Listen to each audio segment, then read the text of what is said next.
Om Swastiastu. Perkenalkan, nama saya Made Rio Saputra, NPM 202033121306.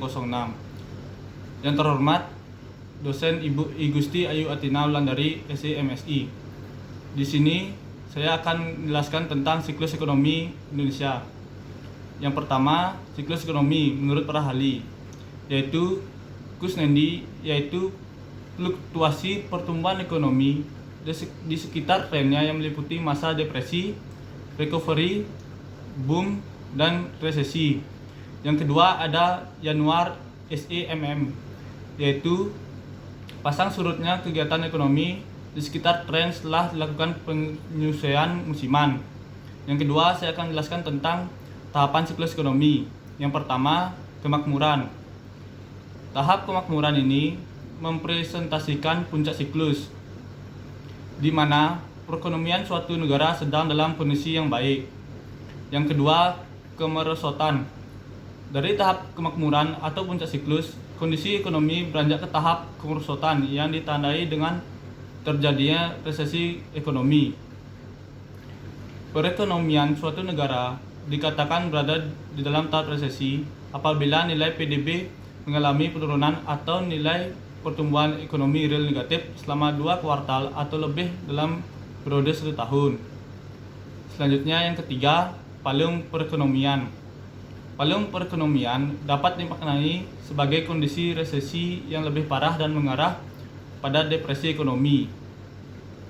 Suatu negara yang perekonomiannya mengalami tahap palung artinya harus merumuskan kebijakan baik moneter maupun fiskal guna menyelamatkan perekonomian negara.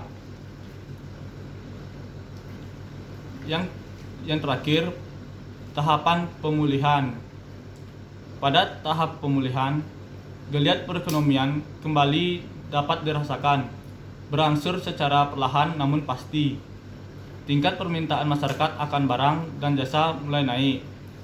Selanjutnya saya akan menjelaskan tentang contoh kasus yang terjadi di Indonesia, yaitu utang luar negeri membengkak pada tahun 1998, yaitu salah satu faktor yang memperparah penyebab resesi ekonomi Indonesia adalah besarnya utang luar negeri Indonesia dalam bentuk valuta asing, baik utang pemerintah, BUMN, maupun perusahaan swasta.